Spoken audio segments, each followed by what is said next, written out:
designed around the skills we ourselves possess and rigged the game so we succeeded and everybody else failed. They succeeded. They rigged the game. So I know it went by really fast. And some people, well, that doesn't mean nothing.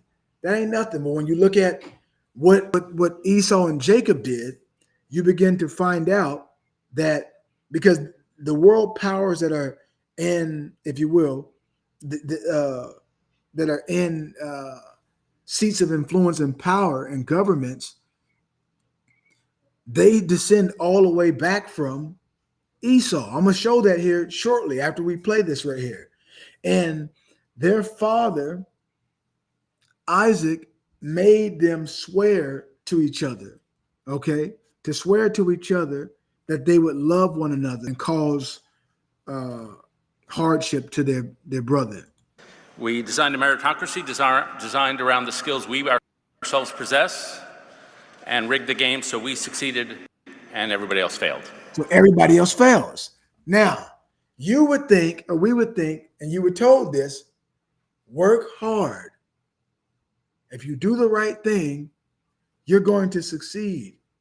So then, so many times, the quote unquote, who they said African Americans, so many times the children of Abraham, Isaac, and Jacob in the place where we've been scattered, they said, well, look, pull yourself up by the bootstrap.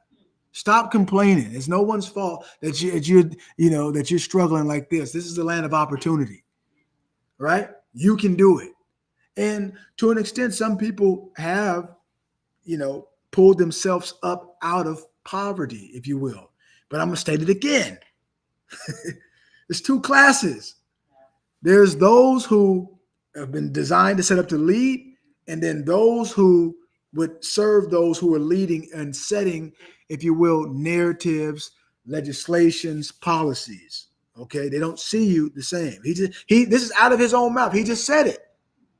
So now, when someone actually lives, and it takes a young man to actually this meritocracy. Well, what do they do in this meritocracy? What could that be? Could that be a part of the COINTELPRO that they used in the late 70s and the 80s, and up into the 90s to put crack and guns into the communities? Could this be the breaking of the family and having the woman say, in specific, and I'm speaking in layman terms, the Israelite woman, the black woman, or they say African American, to make her say, well, listen, you don't need your man, because why? If there's a man in the house, he's going to straighten the children out. The children ain't going to be running around running amok like that, because he knows that, wait, listen, I got to get my children in line, because for one, you're not going to bring shame to our family. You're not going to do that. That's never been honorable. There's nothing cool about that. And he's going to keep his daughters in line. He's going to work to provide for himself. So imagine people working, and they were told in the society that just work hard, but you've done all that. But somehow through this meritocracy, you find yourself right back at the lower end of the stick. You've worked hard. You've got the house, and you've attained if you will, a loan. You got your credit score right. You paid your bills on time. Did everything everyone else was doing in the quote unquote system, right? You didn't take your money and gamble it away, or whatever the case is. You didn't take your money and spend it on getting high, or in the strip club and making it rain, or whatever the case that people do with their money, or gambling it away. You wasn't in the casino, rolling the dice and putting your money on, what do they call it? Russian, is it called Russian roulette? Yeah. You didn't do that. You took care of your family. You invested, you worked hard in the system, got your money until where you can get enough, took your money out of your 401k to invest into something for yourself. But now you find yourself overtaxed and not getting the same support that others got. So in this meritocracy, they set up things to where, that's right, this class, I told you they divide by classes. They divide by white and black. They divide by rich and poor, big or old and young. So many ways to divide, and everyone's not being able to see it. Ignorant to the devices of Satan is fighting for the crumbs.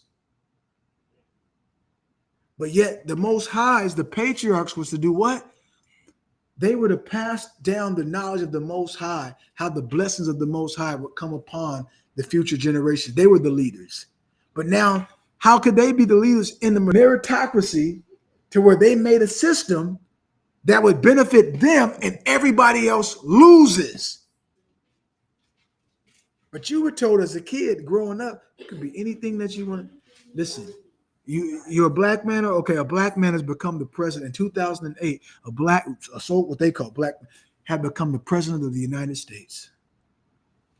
I told you, and that's why I showed you the holiness of the Most High from the beginning. And though I might have been long-winded, I'm going somewhere with this. The Most High sees all of that.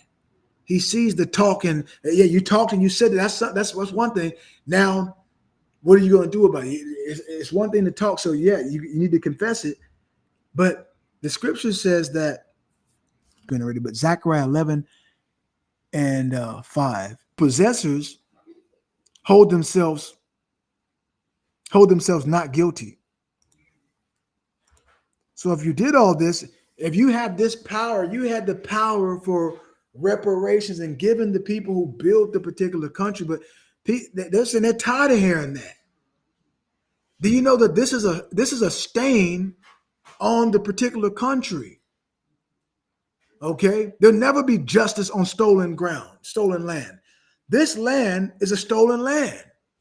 Okay, so when the righteous comes forth and says this, they're saying, well, wait a minute, you can't be saying all of this, right? Why? Because in Zechariah 11 and 5, who possesses slay them. So through their policies, through their legislations, the person that worked hard when they was young, they was in their youth, working hard they said, listen, go to the military, join the military. And sometimes some people do benefit from it. But once you begin to say, and you might be able to get up in the society and become a basketball player, become a baseball player, a football player, right? A musician, some type of mogul, real estate. But soon as you talk against the system that gave you your power and you begin to have a spirit or a heart for the Most High for your people, they will remove you right out of the way. That's what they said happened to what's his name? Malcolm has made up. It may seem far-fetched to those who are disengaged or not in this conversation, but the Most High sees it.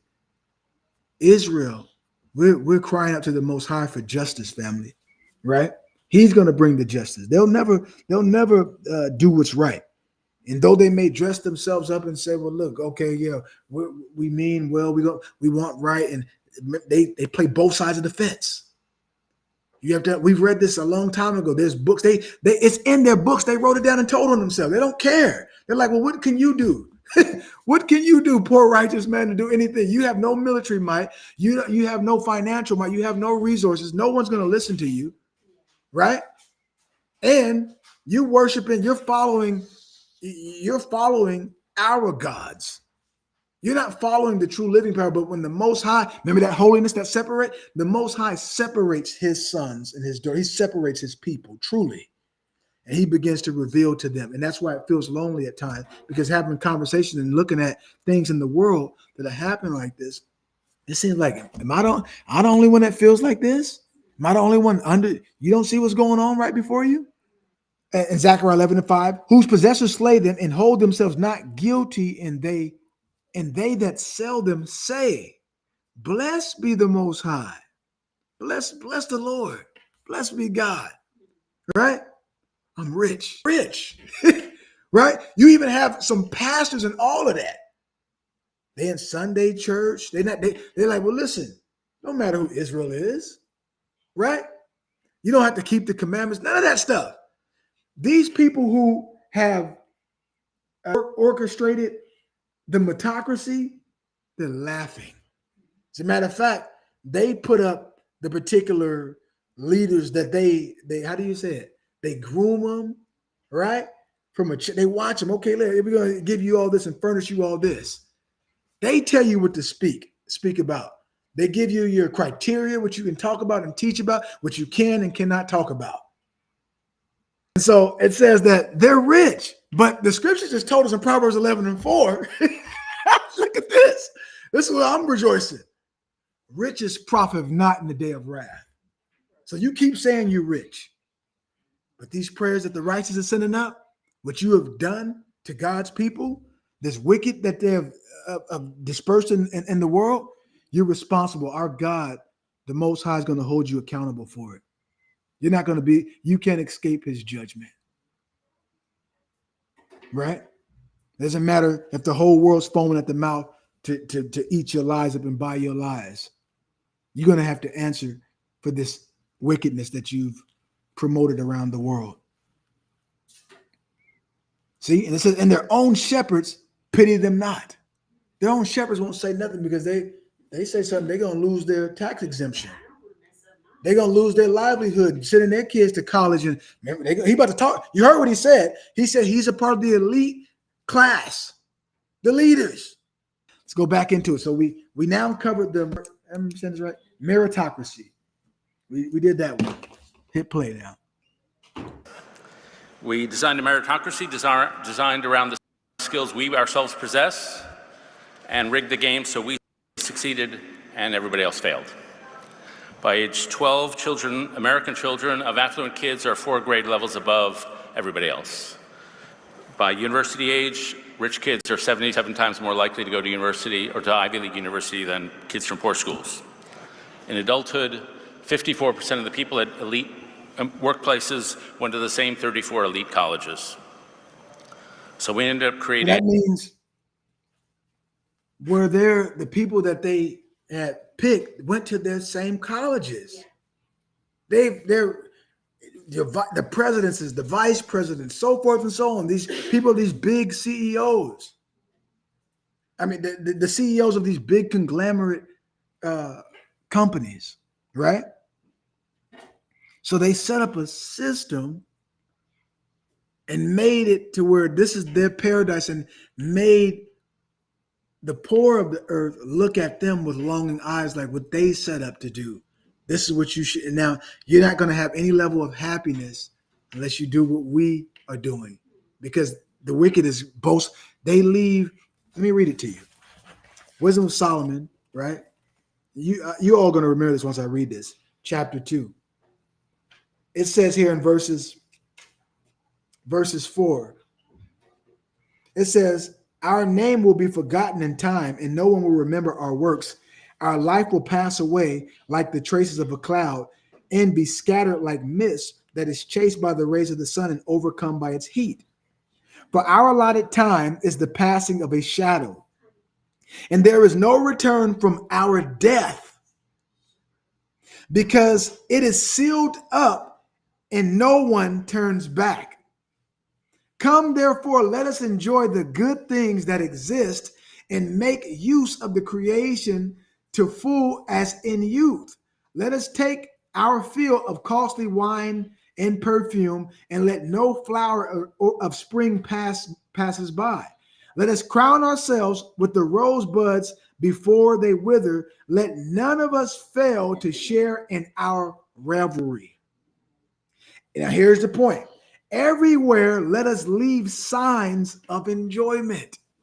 Do you ever see them in anguish? I mean, like true anguish. Do you ever see them like, well, listen, man, what's going on in the world? Not just for themselves as an individual. I'm talking about for the state of the world. They say mankind, the human family, has lost its ethics. Ethics means morality, means what's right. According to, and it's based on the absolute, which means the character or nature of the Most High. Because they have made a world for themselves and saying, well, listen, if you want a part of this right here, that just Job 9:24 says the earth was given to the hands of the wicked. So it was given into the hands, but for a time. But now, right at the end of it, because the world's going through the birthing pain, the Most High is bringing forth the precious fruit, who was born into this earth for this time. So when you ask people, well, how are you doing? We're like, well, we're doing good, but truly Jacob is feeling it. Jacob's feeling those birthing pains. And when you begin to understand it, you say, okay, well now, I can endure. I could appreciate the struggles or the trials of life, because this is what it's a part, the Most High appointed this for me to do. They gave this the bread of affliction or how does it, as the bread of affliction and the water of adversity, I might be saying those backwards, shall we not partake of it? If the Most High has given us good, shall he not also give us trials and tribulations of the testing? So that point that I wanted to leave is that they leave the signs behind themselves. And it says in verses 9, everywhere let us leave signs of our enjoyment, because this is our portion and this is our lot. Now verse 10 says, let us oppress the righteous poor man. Let us not spare the widow. See? Or the gray hairs of the age. They don't care about how old someone is or how young someone is. You're going to serve. The people are going to serve to their trying to implement. What they implement and their views, that's what people are going to serve. You don't serve for that, then you get cut off in their system. You can only go up so much. We'll open this gate. You can go to that. You can go to the next level until they shut you off. Okay. So it doesn't make any sense to try to, if you will, build yourself up and partake of their world, of their glory. Okay. Because it has to do with abominations. He said they make a caste system. Elite colleges. So we ended up creating a caste system. People with high school degrees die 9 years sooner than people with college degrees. People with high school degrees are 5 times more likely to have kids out of wedlock. People with high school degrees are 2.4 times more likely to say they have no friends. So we created a caste system, even though we pretend to be egalitarian. He's dropping some jewels right there. America has a very strong. He's dropping some jewels. He's a professor. I mean, that's what they do. They have the power to do it. So I mean, he's a teacher. Now I want to say to be fair, he said that he grew up in. He's Jewish for one, and he said that he grew up in. I have to go back to whatever the school is, Jewish family, and he'll say his friends are evangelicals. So he's what you would call the white Eurocentric evangelical. So he's saying that, listen, he believes in, so he's saying that he was with them on this side, but then he's telling them, look, this is what we did. He's telling it to his own peers, to those who maybe of his own. Yeah, but the Most High, I mean, and again, I don't know his motivation. So to his credit, again, I'm always suspicious, and I have to be, because I don't just trust anyone. I believe, or my suspicion would be, is that they're paying both sides, right? They pay him to say, look, you could say this, okay, we'll give you the okay. You can go ahead and tell what we've been doing from the whole, it's so late right now. Go ahead and let the rabbit out the hat or whatever, right? Go ahead and tell the truth, right? But they're not going to believe you anyway, because the world is in such a disarray, and there's so much divided on supposed to be the United States, right? They're so divided on every level. It doesn't matter what you tell them now, because at this point, everyone's going to be fighting for their own livelihood. And once we got the world in our hand, we'll make people beg for a crumb. So now they got to the system to where, what are they talking about now? The cashless society, where everything is based off of biometrics and what you're worth and everything that you've worked for in this system. In order for you to operate and maintain that, you got to do what? You got to partake in the system and take that mark of the beast or whatever they give you for the next system. Because if you don't, then by default, you could starve to death. They can care less what you're talking about. Right? Because why? Their agenda or their motive is, because they're getting their narrative or their information from Hasatan, from the evil one, is to war against the Most High. And since they can't do anything to the Most High, what's the next best thing? Here's his children right here. We've had them the whole time, and now they're saying that the Most High is their God. They won't no longer follow Christianity. Listen, they won't follow religion the way that we viewed it, and the narrative that we had implemented. Remember, they set up the curriculum. They set up the narrative. And so now, since they want to do something which is supernatural, and it is supernatural, now, so since we can't control it, topple the whole thing. Okay, the whole thing, we was lying the whole time. Our system, as far as they're saying, they're convinced. The scripture tells us that the children of this world are more wiser than the children of light. In other words, that they're pursuing hard, they're being disciplined to follow through with what they, what their goal, what their end goal. So what is the end goal? The end goal is to preserve themselves and to maintain power and rule. But power in mankind does what? Absolutely corrupts. So they're corrupted. They're in, if you will, their vomit. They're in their poop. They don't know that the Most High took them. He took them. So, but to one who has, if you will, knowledge and power and very proudful and very pride and arrogant, they'll never ever humble themselves to say, you know what? I was wrong. I'm sorry. But this is why they're coming out to say it.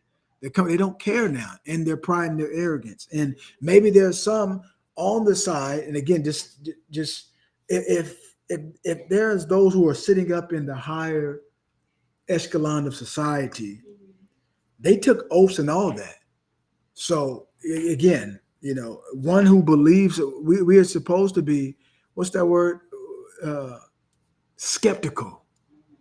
So I'm skeptical about, is he truly, I mean, does he know who the true children of Israel are? Okay. Is he willing to learn? Right? A lot of people, as long as it benefits them, I mean, only time will tell. You still got to answer to the Most High, the same way that all of us have to answer to the Most High. Okay. So he said a caste system. Let's start with that. So a caste system, in its most basic definition, is a system of social stratification where people are divided into hereditary classes with limited social mobility. So if you begin to think about a system like in the Americas, maybe some of you have never heard this. Let's just show and this is a fact how they see it. They've made the system. So at the top of their caste system, they would say it's the white man.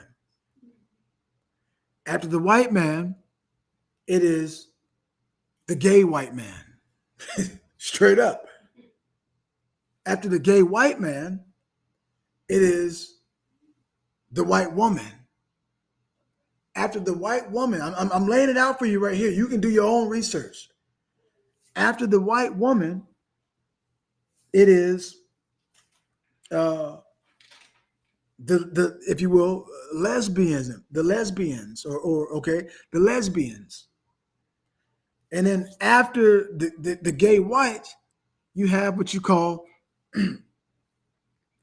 the gay, they'll use the gay, I was gonna say the gay black woman, but just we'll say after that, you have the black woman, the woman.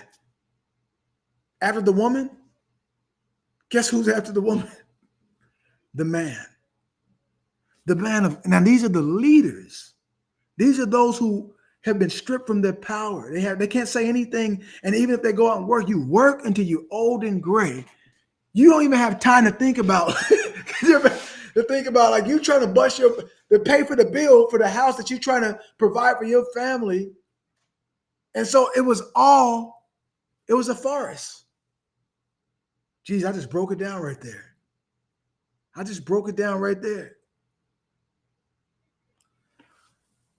So that's the reality of it.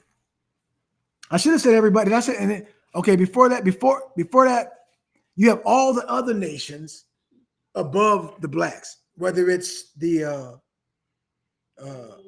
Indian, the Asians, right? And then they'll say Mexican, right? The Hispanic, the Latinos, and underneath that, the black man. And so now in that, what can one do not to be seen as black or to be seen as at the bottom? What one must do?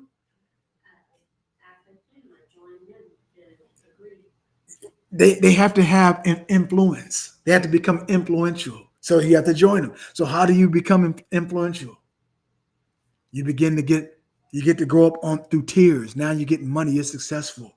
You have to be about debauchery. You have to defame your own people.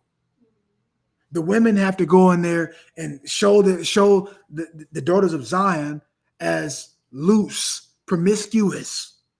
The men have to go in as what? You have to put your people in light of you guys are hoodlums, you guys are thugs, are killers, gangsters, so forth and so on. 56. Fair use.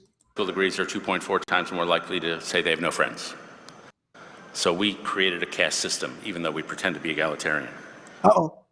Pretend to be there's the next one. Egalitarian. I'm gonna get that one. I told you we're gonna break it piece by piece. We have to, because this is deep. It's a lot of information that is coming out, and we don't understand this.